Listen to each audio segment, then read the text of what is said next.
گلگت بلتستان کے پہاڑوں پر پائے جانے والے ان جنگلی جانوروں میں کیل، ہرن، مارخول، اڑیال، blue sheep, Marco Polo sheep, بھورا ریچھ، برفانی چیتا، بھیڑیے، لومڑی، سیاہ گوش اور مرمٹ قابل ذکر ہیں۔ گلگت بلتستان کی فضاؤں میں جو پرندے محو پرواز ہوتے ہیں ان میں گولڈن ایگل، گھت، چکور، رام چکور، میون اور دیگر درجنوں اقسام کے رنگ برنگے پرندے اور چڑیاں شامل ہیں۔ یہ جنگلی جانور اور پرندے اس علاقے کی زیب و زینت ہیں۔ کیل کو بڑی اہمیت دی جاتی تھی۔ کیل کو شنا میں کل میارو، بلتی میں سکن اور انگریزی میں آئیبیکس کہتے ہیں۔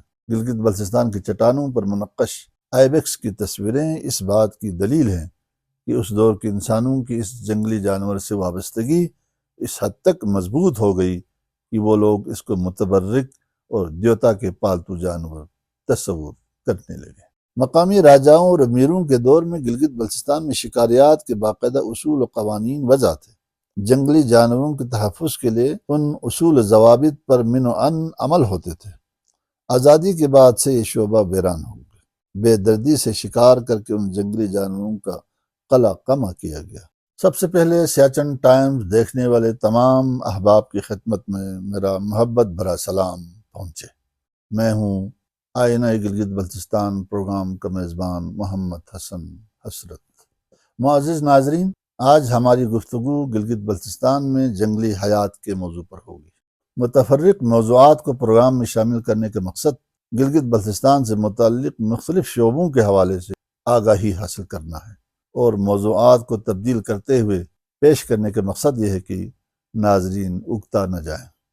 آپ سب جانتے ہیں کہ گلگت بلتستان جغرافیائی اعتبار سے دشوار گزار پہاڑی سلسلوں پر پھیلا ہوا ہے، جہاں آج سے کم و بیش نصف صدی قبل تک عام انسانوں کی رسائی نہایت مشکل تھی۔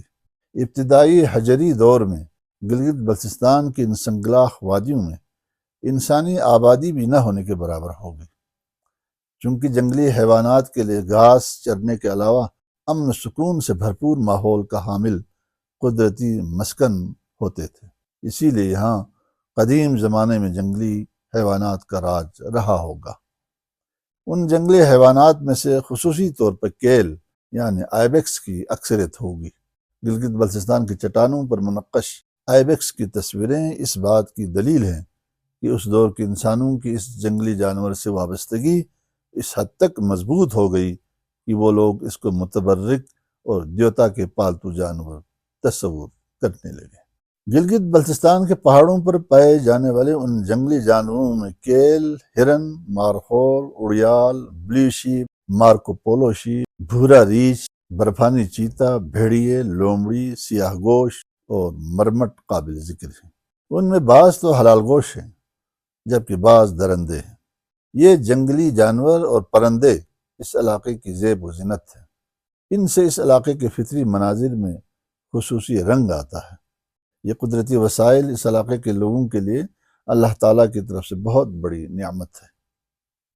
گلگت بلتستان کی فضاؤں میں جو پرندے محو پرواز ہوتے ہیں ان میں گولڈن ایگل، گھت، چکور، رام چکور، میون اور دیگر درجنوں اقسام کے رنگ برنگے پرندے اور چڑیاں شامل ہیں۔ جیسا کہ میں نے عرض کیا کہ قدیم روایات کے مطابق یہاں جنگلی حیات میں گھاس خور حیوانات کو انتہائی پاک و پاکیزہ ماحول میں بسنے والی مخلوق قرار دیا جاتا تھا۔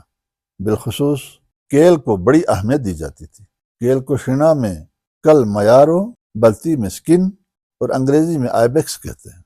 روایت یہ تھی کہ چھوٹے بڑے دنوں میں اور شادی بیاہ کے موقعوں پر جب روٹیاں پکائی جاتی تو سب سے پہلے گوندے ہوئے آٹے سے ایک کیل کا مجسمہ بنا کر پکایا جاتا تھا اور اسے خیر و برکت کا باعث سمجھا جاتا تھا۔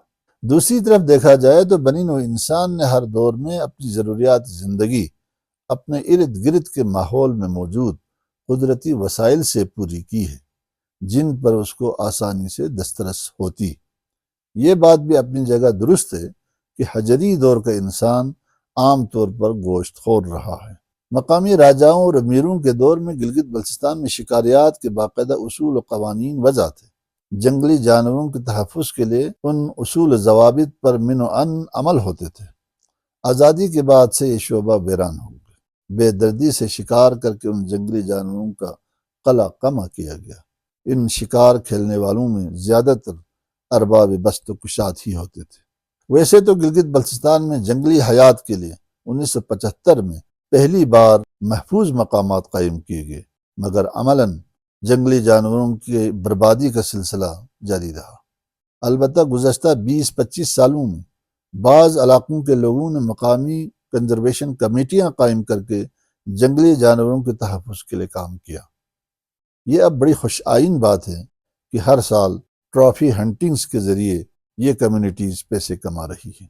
معزز ناظرین، دراصل یہ قدرتی وسائل اور یہ جنگلی حیات ہمارا قومی اثاثہ ہے۔ ان کے تحفظ اور ان کی نشو و نما کے لیے ماحول فراہم کرنا ہم سب کا قومی فریضہ ہے۔ ان قدرتی وسائل کا دانشمندانہ استعمال ہی عوام اور قوم کے مفاد میں ہے۔ آج کی گفتگو ہم یہیں روک لیتے ہیں۔ اس موضوع سے متعلق کبھی کسی اور پروگرام میں بات کریں گے۔ اجازت دیجیے، خدا حافظ۔